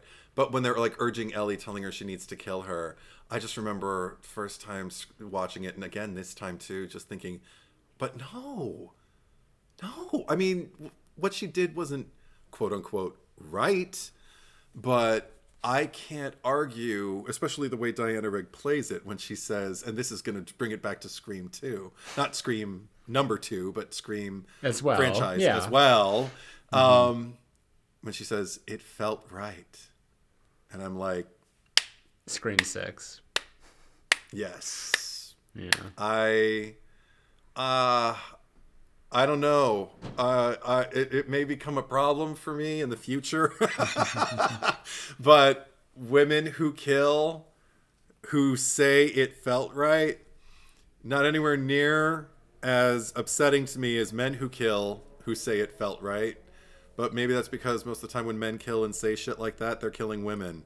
And maybe I'm biased. I don't know. I hate a lot of things. Little of column A, a little of column B. I hate a lot of things about my own sex. So, you know, we'll just leave it at that. But yeah, it is a deep mine, this film. I feel like I could go on discussing it also for the rest of my life. But the end credits as they play out. Because I guess this was filmed. I think it was filmed pre-COVID. But during that, that black hole of COVID, Edgar Wright went back to Soho and just filmed these scenes of the streets that were completely empty because everyone was stuck at home, and then used those to play it over the end credits. Right. So gorgeous.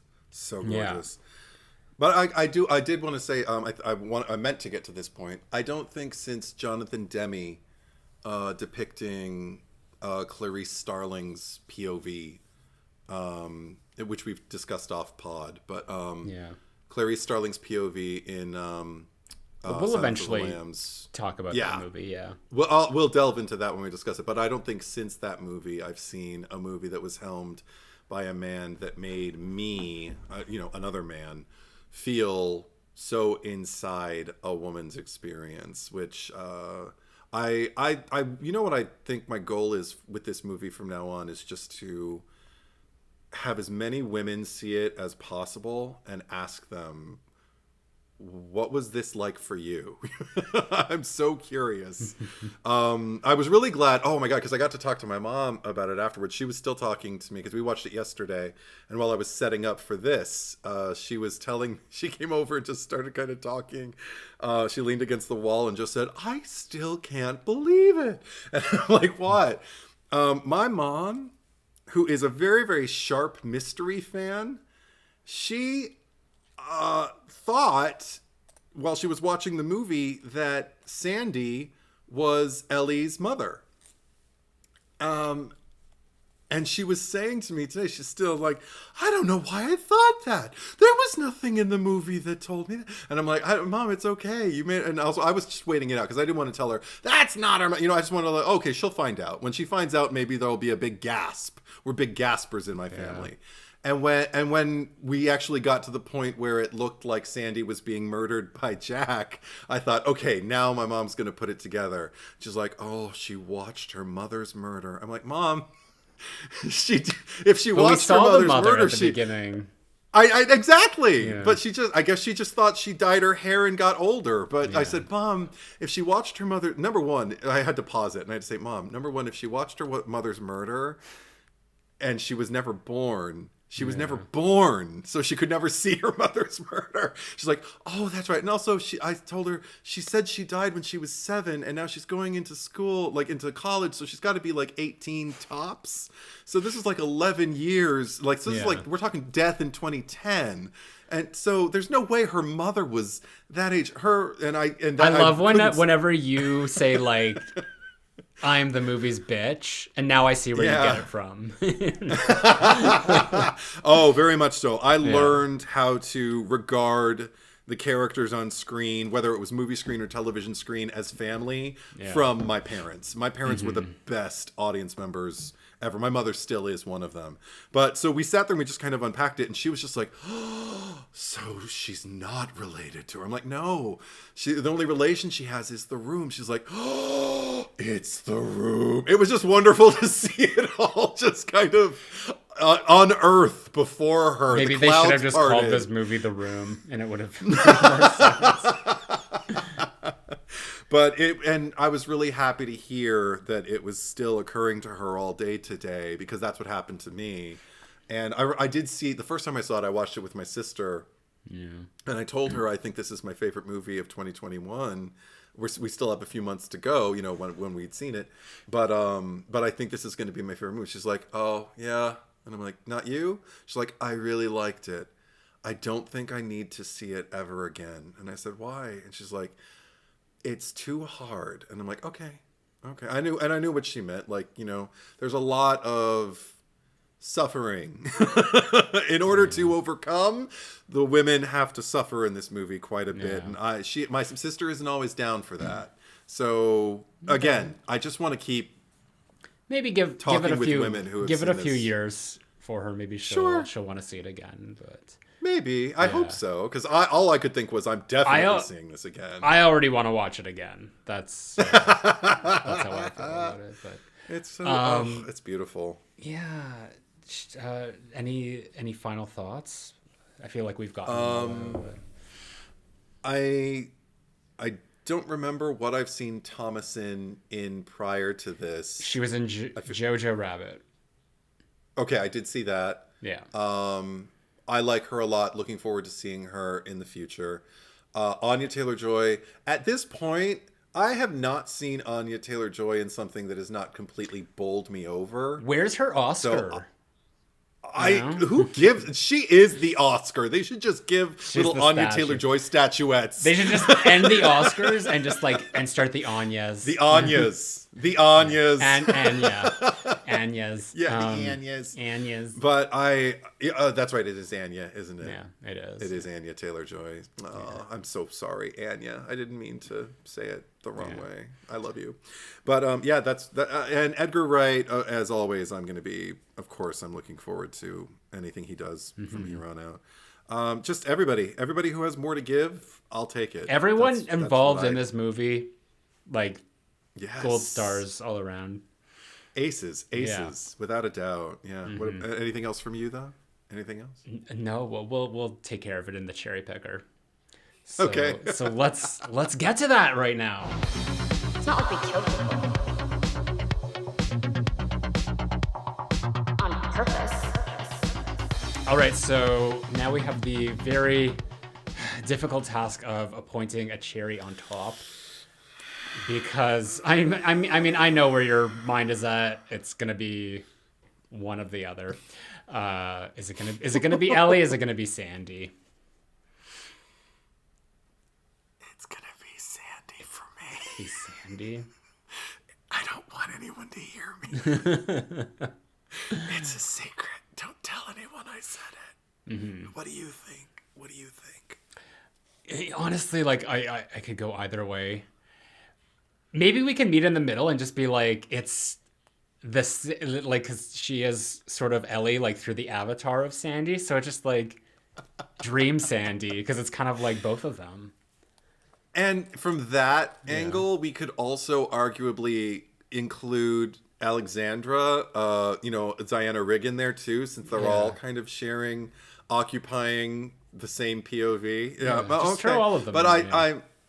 But I mean, the one who I love them all. I have no criticism of any actor in this movie. That said, the one who glows for me is Anya. Yeah. So, Anya. Well, I mean, we play pretty fast and loose with the cherry on top rules. It's the cherry picker that we're a little bit more stringent on. So, having said that, last week we asked you who deserves to die the most in Evil Dead 2013. I nominated Natalie. Was her name? Yeah. You nominated Olivia. And across Patreon, Instagram, and YouTube, the total vote was 622 for Natalie versus 459 for Olivia. I was shocked. I could see things were going in that direction as I was checking back, because every now and then I get curious and I'm just like, what are the stats? And with this one, I was like, I can't wait to hear the comments for this. I am baffled. I will say, because it was it wasn't a landslide, obviously, but it was the vote was more swayed towards Natalie on Instagram and YouTube. But the Patreon, my personal Patreon, it was 9 for Natalie and 30 for Olivia. So just it's a betrayal of my own Patreon supporters who are siding with you so heavily. That makes me feel better. Thank you. Yeah, my pain makes you feel better. Well, you won, so you got nothing to feel bad about. I know, but I almost wish it was 30 of my Patreon supporters who voted for me, and then I would have, but lose the Instagram and the YouTube poll, because I've been at least I know my people. But I'm just kidding. Thank you for your support, all Patreon supporters. You continue to vote your heart and conscience. Good save. Just know that it hurts sometimes. But read the comments. I want to hear. All right. Thomas Baker. My vote goes to Eric. It was not nominated, by the way. He was supposed to be the smart one in the group, but instead he reads a book about demons possessing people. which is very fair. Mendejo. Right. This remake is so good. Also, I really like the actress who plays Olivia. I feel like she was always just in things in the late 2000s, early 2000s and 10s. I'm honestly surprised Eric isn't here. I forget her name, who plays her, but she was in the dreadful Melrose Place reboot on the CW. Oh, okay. She was like Okay. one of the new like hot young tenants. Oh no. She was like a school teacher turned model. So that was like her personality. Oh my god! Can I tell you that this movie actually? Sorry, Last Night in Soho made me think about Melrose Place at one point. Oh really? Just with the labeling in the refrigerator, I thought about Billy and Allison when they first started moving together. And they right. had to write their names on everything they. That was an Allison trivia. thing. I mean, like. Yeah, it was an Allison. The one annoying thing that Allison did during that whole like roommate ship, it was always like Billy was the author. Anyway, watch Melrose Place. It's the first. Yeah. The first season is a slog, but I mean, like, trust me. Afterwards, like, You can skip. if you love, you can't skip anything. You have to watch all of it. But I mean, like, if you love gay camp, Melrose Place, 90s series. Sometimes it's like horror. Sometimes there's aspects of horror. There was like some creepy like ghost shit in the pool. Yeah. Lots of people died. Like that building is haunted. Anyway, Evil Dead. Grant Dempsey. Just watched this for the first time the other night to keep up with y'all. Not Natalie. Like others have said, she cut off her own arm. That's got to count for something. And so many people here are mentioning Eric, which I can understand based on the first half of the movie. But the second half depleted my appetite for watching the guy suffer. Can't easily remember the last time I saw one character take so much damage. I think I actually feel good about everyone in the movie. But yeah, Olivia, by process of elimination, I did get a potentially dangerous something to prove vibe from her. The nurse, not a doctor thing was a clear sore spot for her for some reason. And her insecurity about that seemed to fuel her approach to Mia's situation, defensively saying, I'm giving her the same treatment she'd get at a hospital. So sure, death to Olivia. Wow, thank you. Okay, that makes up for everything. That's awesome. Vocal minority, I guess. Yeah, I love it. Schuyler. Natalie was a complete throwaway character until the nail gun scene, but Olivia carving her face off with the mirror shard is burned in my skull forever. I don't know. Okay. I don't know what that means. Yeah. No, I mean, I know what that means. I just don't know who that's a vote for. But true, that was a very disturbing image. Draven, my vote goes to Olivia. Fun fact, every character's first letter of their name spells out demon. I think I mentioned that to you, and you're just like, so. Great. Big deal, you know? Damon, no way Natalie is losing this. Cry face emoji, LOL. I mean, losing it as in, like, the one who gets the most votes. Because that's another thing. Like, how do you determine who's the loser and who's the winner is? Because I would think that the winner is the one who gets... Like, that's the prize, is getting the cherry picker.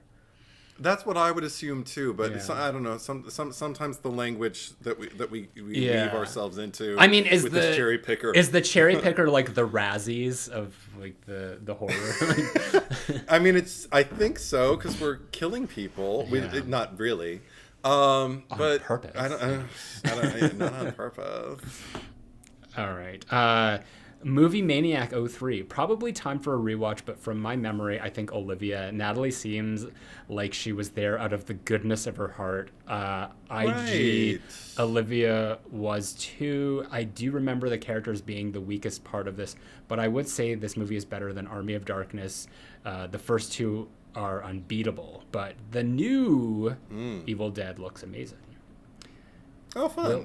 We'll find out soon. I hope. Elliot from Orlando. Olivia, you can't force sobriety on people, although honestly, it really should have been Eric.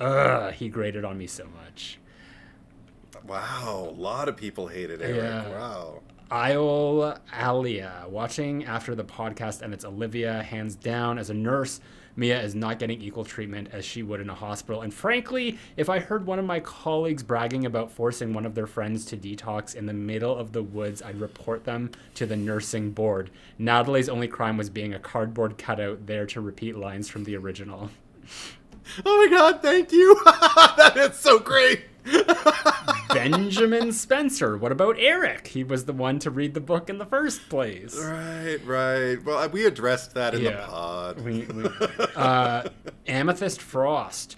This movie's characters are mostly annoying, and I wouldn't care if they all died, but Olivia was among the worst in terms of being unpleasant towards the lead siblings and making stupid decisions throughout. Even though it didn't work for her, I actually kind of respected that Natalie was willing to cut her arm off to get rid of the evil. Meanwhile, even the movie itself couldn't wait to kill Olivia and her undead form off immediately. Also, I couldn't stand having to watch her run around the house with Mia's puke in her hair. Also, as a gay who only watched these movies to follow along with the podcast, despite having many straight coworkers who love the series, I hope this episode breaks the curse for Evil Dead episodes underperforming for the cherry picker. Aww. I actually, and for anyone who's, just watching or listening to this episode without having previously checked out the Evil Dead episodes, the whole thing, or just like what I suggested, because those episodes were less popular than most of our episodes, is that people didn't, or just like the Evil Dead was a very hetero franchise. It just its biggest fan base were kind of like straight males, and I don't know. I'm not like claiming that to be a fact.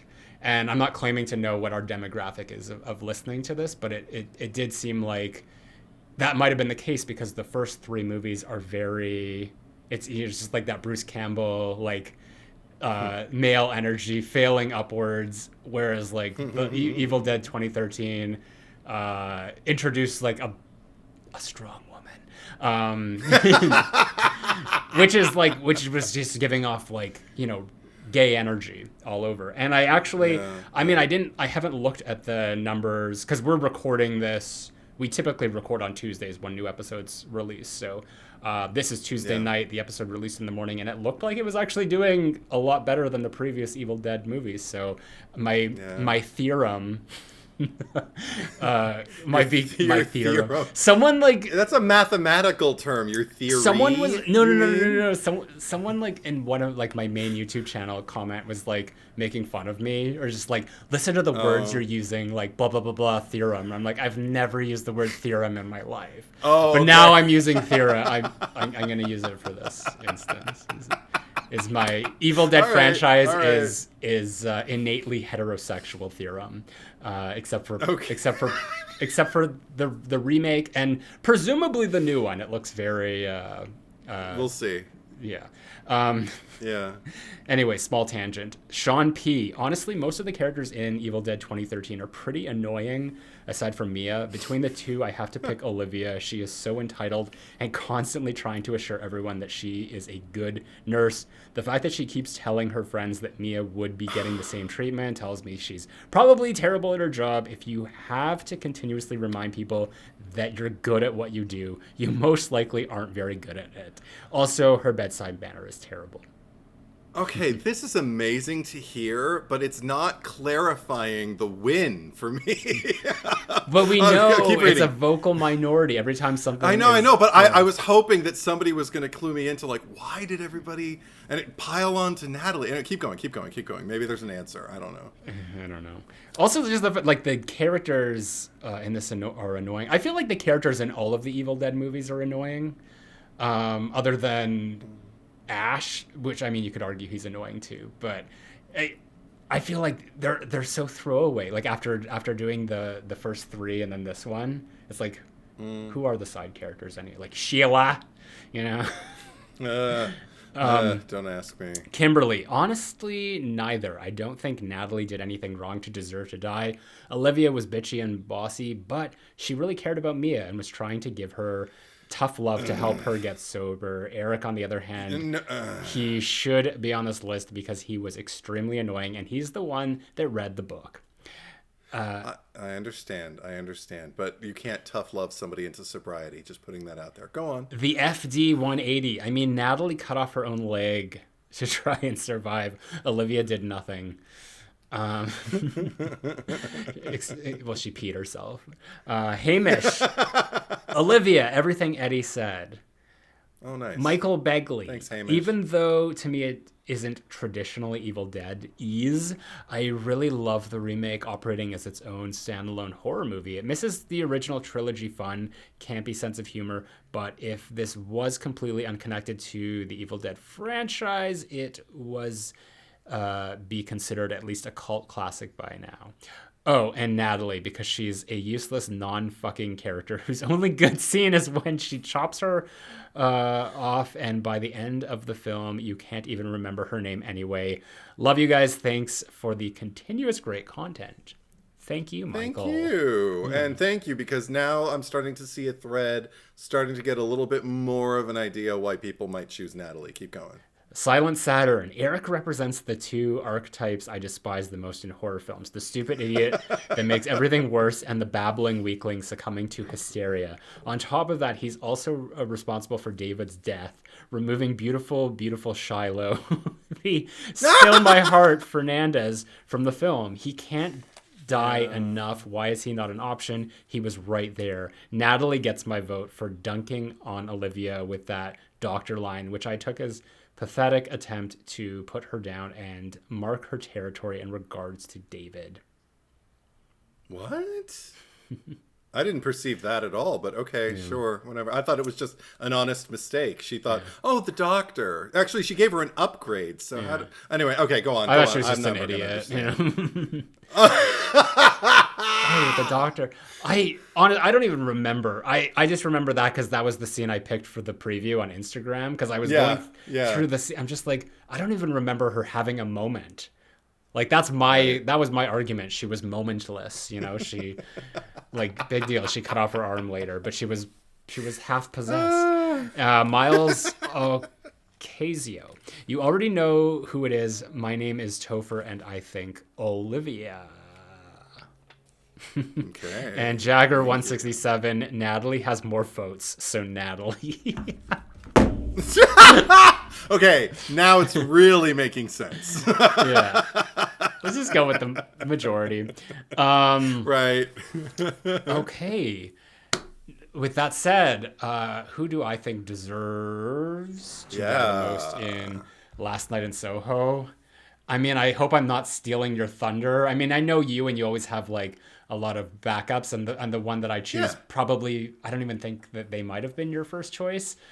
But I'm going to go with Jocasta, because she's just a nasty bitch who I can't stand, and fuck that whole competitiveness, and just like the way she lights up when they're just like, oh, dead moms, we got something in common. Like, at least that we have in common. And it's like, she doesn't even discuss it with her. Like, the story behind it. She's just like, oh, great, cool. We're both like, we've got dead moms, so, we can connect on that. And then she proceeds to like go to her, like just runs out of the room, goes to her groupies, and it's just like, yeah, leukemia's a bitch. And then they're just like, well, how did your mom die? And she's just like, well, she took her life. And they're just like, oh. And you just see Jocasta's like stank face, like, how dare you upshow me? And then there's just all the shit throughout the movie. I mean, you know what? I could make a case for what's his name, John, being the cherry picker, for the simple fact that he prevented her from stabbing her in the face with the scissors. But that aside, what was even at the very end when everyone is kind of like, yeah, like you go, Ellie, and you just see Jocasta, she's just like, yeah, still belittling her. Yeah. She Fuck learned you, bitch. nothing. Nothing. She went through the whole movie learning nothing. Nothing. So yeah. Fuck that bitch. Yeah. I don't even know who my first choice is, because this is the rare case where I had like a top two or a bottom two rather. So I knew you were going to pick probably one of them. And it's not that rare actually, but sometimes you pick not one of my bottom two, and I'm like, damn, I had a tie, and now I don't know which one more. But you did, so okay. The my cherry picker this week is going to be Jack, because as he is for Sandy, for Alexandra, for even for Ellie in a sense, like he is the representation of all of those faceless men who I can't choose because they're characters without names. And, although I don't know if name. I mean, didn't they have to have like some kind of identifier? Like I think they had to have like yeah. I mean, I'm sure there was like a name, and they had to be. I mean, you could technically pick one. You could just be like number. I think they're even listed in the cast as just like number 16 or whatever. Sure. You could have done that, but But the thing is, you're think lowering Jack, your chances. But I think Jack did everything that all of them did, only worse, because he actually gave her hope and then doused it and then continued to douse it and just allow her to circle the drain while he just witnessed and clutched the asses of other women in plain view, like knocked elbows with guys who he had punched out in her defense and everything like that. Let her down like a horrible road and continued to just provide more avenues for her to disrespect herself and to get farther and farther away from the dream that he knew she had when he met her. So in that he's kind of like the male representation of all that is disdainful and distasteful and wrong with this world. That's why I choose him and why I'm comfortable choosing him. But Jacasta's just as bad for me. Totally, yeah. So for very different reasons. Well, Jack is the villain of like that side of the story, whereas Jocasta is the villain of like like we said, if Ellie never went to live in Ms. Collins' apartment and explored that world, then the movie would solely be just like her at fashion school, and like the Jocasta would be the main villain. So I don't even remember how they say her name in the movie, but I've seen way too many BBC series where there's a character named Jocasta, and that's how the English are pronouncing it. So that's why I'm so comfortable calling her Jocasta. Because also it just sounds more, it's more, just bleh. There's more venom dripping when you say Jocasta. Well, but anyone Jack, listening whose name is Jocasta or Jack. Sorry, Jocasta. If anyone's listening, you're Jocasta to me, so not Jocasta. Jocasta. And Jack. Anyway, you can vote for Jocasta. You can vote for Jack. Vote your heart, vote your conscience. That polls are going to be open on Patreon, Instagram, and YouTube. I do want to welcome some new Patreon supporters. So hello to Monica Tubolino, Anthony E. Gaunt, Effin X. Wright, and Andy Bryan. Andy. Hello, gorgeous. Yeah. Hello, welcome aboard. If you are supporting me on my Patreon, you do get early access to all episodes of The Cherry Picker. If you are also supporting on the Freddy Krueger tier, you get access to The Cherry Picker After Dark. Eddie, what are we doing for Cherry Picker After Dark this month? We're doing Screevivor. Is that what we're calling it? Scream Survivor. We could call it Scream Survivor. It could be 2. like Scream 6 Vor. If you do like the Screevi, Screevi, and then let after Vi to Vor with the Survivor font. It's just Screevivor. That just gets too like 13 in Ghosts and Scriphorum. It's too much. It's Scream Survivor 2. We did the first season of Scream Survivor last month. It was a lot of fun for everyone who signed up to Patreon to experience that. Thank you so much. We had so much fun doing it. A lot of people had fun watching it, and we're going to do it all over this month with all new characters that we're going to randomly choose. So we're excited to see who gets to play, because we don't even know who's going to play yet. Who's going to get a turn, but that's going to happen this month. If you are new to the podcast and you are listening to us, you can also watch us on YouTube. So go to the Cherry Picker on YouTube, hit subscribe. If you are watching us on YouTube, you can also find the RSS feed link in the descriptions down below, and then you can listen to us as you go about your daily routine and you're out and about. You can also follow us on social media at the Cherry Picker Pod on Instagram, and individually. Edward, where can I find you? You can find me on Instagram, on YouTube, and on Letterboxd at Edward is Truth, one word, traditional spelling. How about you, Zack Cherry? Where can they find you? I keep forgetting about Letterboxd, even though I did mention it. But yes, I am on Letterboxd, Zack Cherry. Instagram is at RetroBitchface, one word, traditional spelling. I'm on Twitter at ZackCherry8, and you got my main YouTube channel, Zack Cherry, ZackCherry.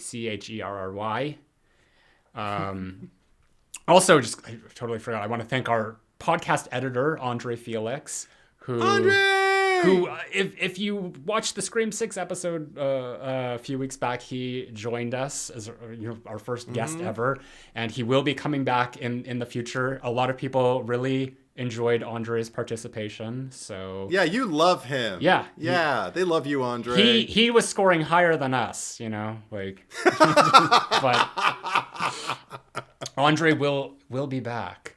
It's like James Bond will return. Andre Felix will return. But what do we got going on next week? Okay, wait. Is it the? Is it the one? Okay, wait. I need a clue. Just whisper it. No one can hear you. Just whisper. I mean, I feel like I just keep saying this, but it's really gay. Everything about this podcast is apparently gay now. If you're listening to this podcast and you weren't gay when you started listening to it, are you gay now? Answer in the comments. Yeah. No, but so it's something really gay. I need something more specific than that. There's so much gay content. It's part of a franchise. It's part of a franchise. It's the second chapter. It's the second. So is it the one where like the first one had a strong young woman, but the second one has a not so strong. No, but the second one has a not so strong young man at the center of it, but there is a strong young woman kind of off to the center. I don't know. I haven't watched it in a while, so But it's gay. It's gay. Is it? It's gay. Is it voted like the gayest horror movie of all time? I think so. One of the gayest. Is it about a bad dream house? Yeah. Okay, it's A Nightmare on Elm Street 2, Freddy's Revenge. Yeah, you're right. If it isn't, if it wasn't, I was going to be so upset. It's the sequel. It's the sequel. So come back and join us for Nightmare on Elm Street 2, Freddy's Revenge. Woo! Electric Boogaloo. Yeah. Yeah. But, was that Freddy? It's Freddy. It's the gay Freddy. Freddy. It was Freddy as a gay cat.